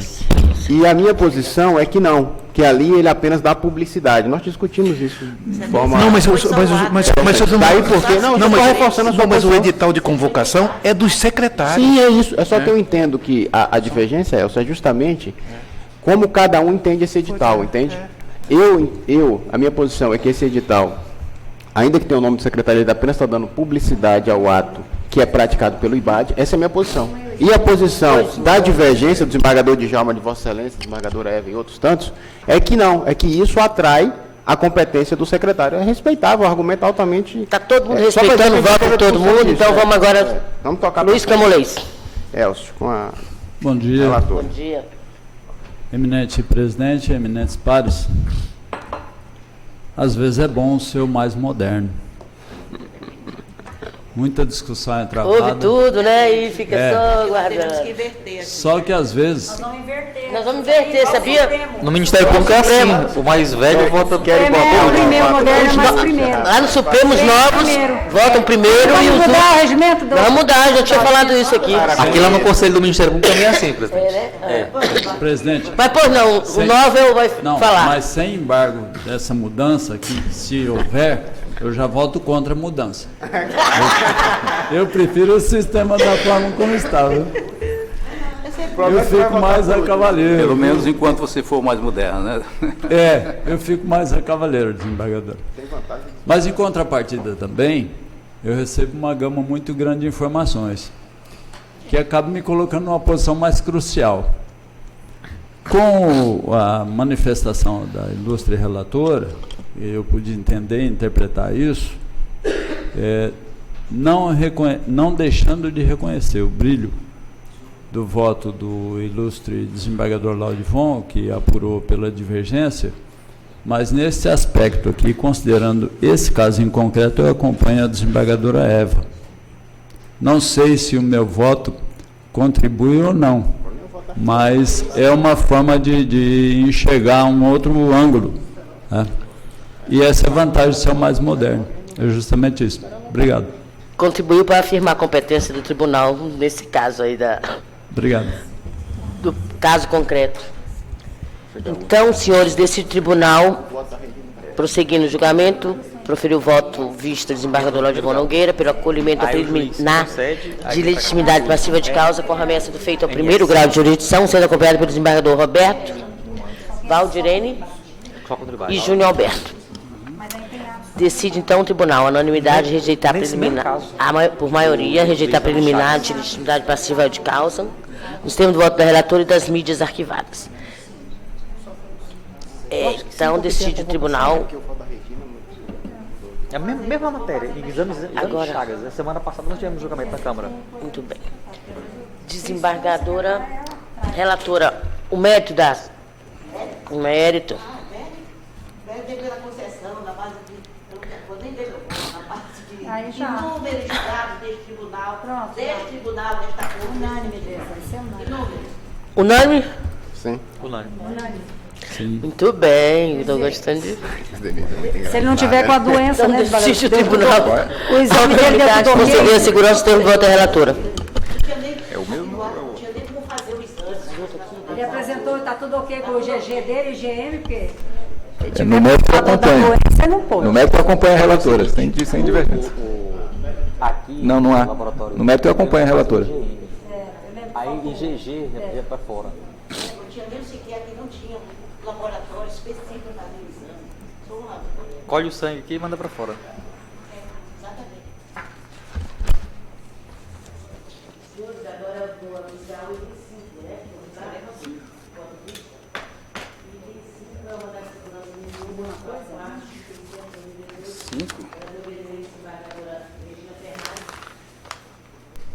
Impetrante Alberlândia Silva da Costa, Yacuti Ayashi, defensora pública. Impetrados, governador, secretária da SGA e secretário de saúde. Procurador do Estado, Maico Maia, e procurador de Justiça, doutora Gisele Mubarak. Já julgamos. Já, os 5 já foi. Então não... Sétimo, o 6 já foi? Já. O sétimo, então, mandato de segurança 0100-587-70-2016.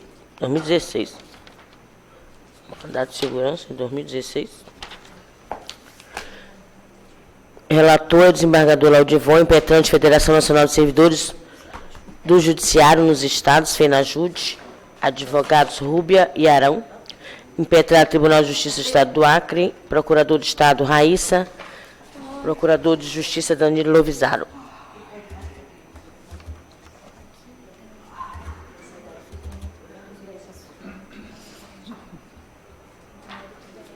Desembargador Laudivon foi pela denegação da segurança, né? Sendo acompanhado pelo eminente desembargador Eva Evangelista, ou procurador de justiça, querido, por gentileza. Presidente, eu reitero o parecer dos autos pela denegação da ordem. Pois não. Desembargador relator pela denegação, Eva Evangelista pela denegação, Samuel Evangelista pela denegação, Roberto Barros pela denegação, Francisco Djalma pela denegação, Valdirene Cordeiro. Com o relator, pela denegação da ordem. Desembargadora Djalma também, desembargadora Regina. Pela denegação. Desembargadora Regina e os colegas Laudivon, que é o relator, o Júnior Alberto com o relator, Elcio, desembargador Luiz Camolês. Com o relator. Pois não, então desse tribunal, a unanimidade, denegar a segurança do termo de voto do relator. O 8 já foi, o 9, revisão criminal 1001-663-36-2018. Relatoria da desembargadora Regina Ferrari, com a revisão do desembargador Laudivon, revisionando João Paulino de Souza, revisionado o Ministério Público do Estado do Acre.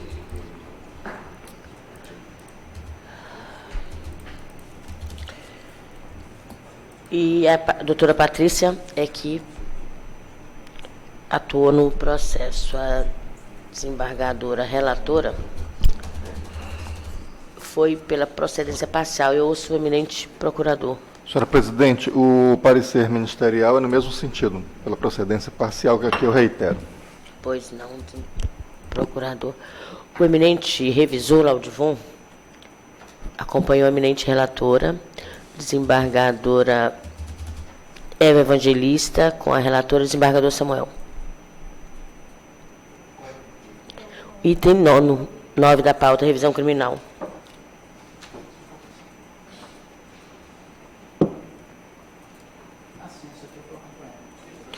Acompanha a relatora, né? Desembargador Roberto Barros. Desembargador Francisco de Jalma, acompanha a relatora. Desembargadora Valdirene. Com relator, excelência. Desembargadora Regina é a relatora. Desembargador Laudivon com a relatora. Desembargador Júnior. Desembargador Elcio. Só por um dever de lealdade com os demais membros, e isso hoje nós conversamos pela manhã, eu e o desembargador Samuel, esse processo é o seguinte: a certidão, quando está do processo, ela consta uma situação jurídica. O que aconteceu? Teve uma apelação, essa apelação não abordou essa certidão desse processo, ou seja, tanto o juiz sentenciou fundamentando nessa certidão, como nós da Câmara Criminal também nos baseamos nessa certidão criminal. Depois, com a revisão que nós fizemos esse levantamento, inclusive junto ao Bujari e várias situações, aí sim foi detectado do desdobramento, mas a certidão do contexto acarretava essa penalidade. Então, só por um dever de lealdade com os demais membros, eu acompanho o relator, a relatora nesse caso. Bem, desembargador Luiz Camolês. Com o relator. Então, decide o tribunal, na unanimidade, julgar parcialmente procedente. O sistema gerou errado. 10. O sistema gerou errado. 10. Revisão criminal 10.580-82-2018. Relatoria desembargador Elcio Mendes. Com a revisão da eminente desembargadora Eva Evangelista. Revisionando Tássio Endo da Silva Barro, defensor público Bruno Vigato. Revisionado Ministério Público do Estado do Acre. E procurador Dr. Birajara. Sua Excelência, a relatora foi pela relator, o desembargador Elcio, foi pelo conhecimento e improvimento, né? O subprocurador. Senhor presidente, parecer ministerial no mesmo sentido. Pois não. A desembargadora Eva, que é a revisora, acompanhou o relator, desembargador Samuel, desembargador Roberto. Relatoria aqui.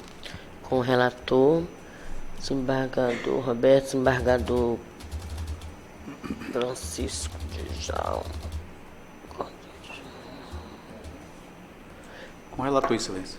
Jalma com o relator, desembargador Valdirene. Com relator, excelência. Desembargadora Regina. Com relator, excelência. Desembargador Laudivon com o relator, desembargador Júnior Alberto com o relator, desembargador Elcio, o relator, desembargador Luiz Camolês. Com o relator.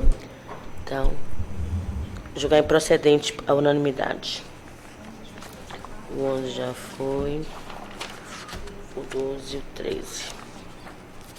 Lá vem o IBAD de novo aqui, meu Deus. Vontade de segurança 10.182-38-2018. Relatoria da desembargadora Eva Evangelista, impetrante Gabriela Vasconcelos Cunha Conceição.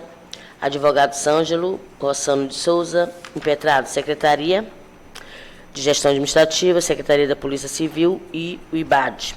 Advogado Leonardo Rodrigues Caldas, Procurador de Justiça, doutor Carlos Roberto. Desembargadora Eva, Vossa Excelência. O 13. É a lei preliminar, legitimidade passiva de causa dos secretários. Né? Pois não. E a questão de fundo é idêntica. Concessão de segurança. Então, a preliminar por extensão ao outro, né? Ok. E no mérito, concessão de segurança a todos, né? A preliminar é igual. A preliminar é a maioria. E no mérito também. No mérito é a unanimidade.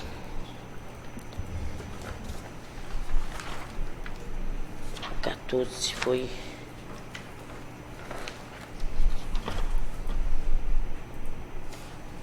Desembargadora, o item 14 da pauta. O Sami, né, no outro eu não perguntei, tudo ok? Mesmo sentido, né? O item 14, desembargadora Eva, mandado de segurança 10.952-31-2018. Relatoria da eminente desembargadora Eva Evangelista, impetrante Maria Aldenora Oliveira Silva, impetrado secretária da SGA, a procuradora doutora Tatiana, impetrado secretário de Saúde aqui da CESACRE, governador. O concurso, pois não. A candidata ao cargo de técnico em enfermagem, ela foi aprovada do certame, o prazo expirou, Nomeação de direito de serra, participação excepcional imprevisível que é alegada de falta de recursos financeiros, responsabilidades financeiras, excedimento da lei de responsabilidade fiscal, quanto à lei de responsabilidade fiscal, matéria do precedente deste tribunal. Segurança concedida. Procurador? Nesse sentido. Senhores, desembargador Samuel, Roberto Barros, Francisco de Djalma, Valdirene. Com a relatora. Regina? Também, excelente. Desembargador Laudivon? Acompanha a relatora. Desembargador Júnior acompanhou a relatora. Desembargador Elcio? Acompanha a relatora. Desembargador Luiz Com a Camões. relatora. Então, decide o tribunal, a unanimidade, conceder a segurança. 16, desembargador Francisco de Djalma, mandado de segurança 1001, 404, 41, 2018. O 15 é a sequência? O 15. O 15, é verdade, desembargador. Desembargadora Eva, me desculpem. O item 15, mandado de segurança 1001, 106, 49, 2018. Da relatoria da eminente desembargadora Eva Evangelista, impetrante Denis Oliveira de Souza, defensor público Rodrigo, impetrada SGA e o comandante da Polícia Militar. E o Birajara foi que funcionou aqui no processo.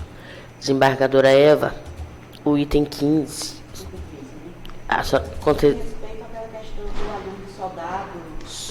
Concedeu a segurança. Da PMA, que é a questão de ter omitido. Na verdade, ele não omitiu, porque ele jamais tomou conhecimento de que fora, de que tivera processo de crime contra ele. Ele não teve conhecimento, a não ser pela própria comissão de Pois não, desembargador. Procurador Sam. Mesmo sentido, Pedro. Desembargador Samuel acompanhou a relatora, desembargador Roberto, desembargador Francisco de Djalma, Valdirene. Acompanha a relatora. Com a relatora. Desembargadora Regina. Com a relatora. Laudivon. Com a relatora. Desembargador Júnior. Desembargador Elcio. Desembargador. Com a relatora. Com a relatora. Camolês. Então, conceder a segurança. Agora sim, ao 16, mandado de segurança 1001, 404, 41, 2018. Desembargador Francisco de Djalma, relator, impetrante Alina de Oliveira Marreiro Cruz, impetrados governador, SGA, Saúde, ilícito consórcio passivo Ismael Alves Maia, defensora pública Vânia e o procurador Dr. Edmar Monteiro. O item 16. O desembargador de Djalma foi pela denegação da segurança e eu ouço o eminente desembargador, o procurador de justiça. Mesmo sentido, Pedro. Pela denegação, desembargador Samuel acompanhou o relator, desembargador Roberto Barros, desembargadora Eva, desembargadora Eva primeiro, o relator, desembargador Samuel acompanhou, Roberto Barros acompanhou. Com o relator, pela denegação, excelência. Regina. Com o relator, excelência. Desembargador Laudivon abriu divergência, né, desembargador? Isso é pela concessão.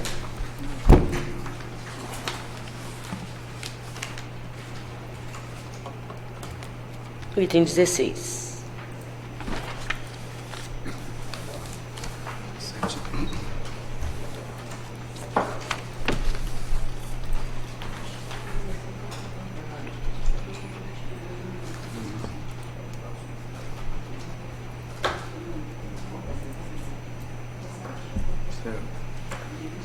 Ok, desembargador? Conferindo aqui, é verdade, eu estou acompanhando o relator. Ok, então é porque está contrário, né? Desembargador Júnior acompanhou o relator, desembargador Elcio. Foi o relator. Desembargador Camolês. Com o relator. Então, decidiu o tribunal unanimidade, denegar a segurança. Sistema de voto do relator. 17, senhores, mandato de segurança 10.825, 2018. Desembargador Francisco de Djalma, o relator, impetrante Evaldo Cunha de Albuquerque, impetrado SGA, Estado do Acre e o diretor-presidente do Acre Previdência, Maia é o Relator, desembargador Francisco Djalma. Essa é da sexta? Só um minutinho. Isso aqui é a questão da... É da sexta? Sexta Isso aqui é que a gente ia... Vai retirar? Eu proponho, presidente, que a gente... Eu proponho...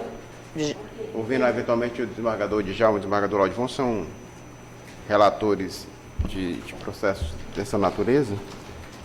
E nós teríamos que fazer um conselho. Eu proponho aos colegas um conselho, porque esse é um debate que acho que vai ter efeito repetitivo, para a gente não ter eventualmente essa divergência. Repetitivo, financeiro. Econômico e tal. E Pois aí não, eu tenho uma reflexão e uma pesquisa para passar a Vossas Excelências. Aí eu, se as Suas Excelências encaminharem nesse sentido. Sem problema, agora a gente precisa assinalar esse conselho, né? Vamos fazer aqui ao final da... É o final aí, a gente... 17, 18... E 21, senhor presidente. E 21. E 20 e 21. Agora a Val falou porque tem os do município, aquela mudança legislativa, né, Val? Que a gente foi indo e voltando. 18. Eu quero dar solução igual. E 21. A questão vai estar definida aqui no tribunal. Um julgado que a desembargadora Cesarinete foi relatora. É sobre isso. Tem esse precedente. Segurança delegada, dia 25 de abril de 2018. Justamente. E a desembargadora Eva aqui, o desembargador Djalma está propondo a questão da decadência administrativa, e esse é o primeiro debate. E o segundo, na matéria de fundo, tem esse voto da desembargadora Cesarinete, e quanto a ele, que me parece que o voto do desembargador Laudivon é no mesmo sentido, eu tenho uma ponderação e gostaria de fazer a Vossa Excelência para reflexão. É o 19 também, tá? 19 e 20. Retirar todos, do 17 ao 21. Também tem, a prejudicial de débitos, não procedendo e outros. Sei. Então, tá. Relator está, né? 17 ao 21. Senhores, não há mais processo para julgamento? Tirou a sexta parte, por quê? Por que tirou Eu a sexta concedo parte? a palavra quem dela quiser fazer uso. Ninguém, graças a Deus. Eu dou por encerrado, então, a sessão e convocando-os para dia 24.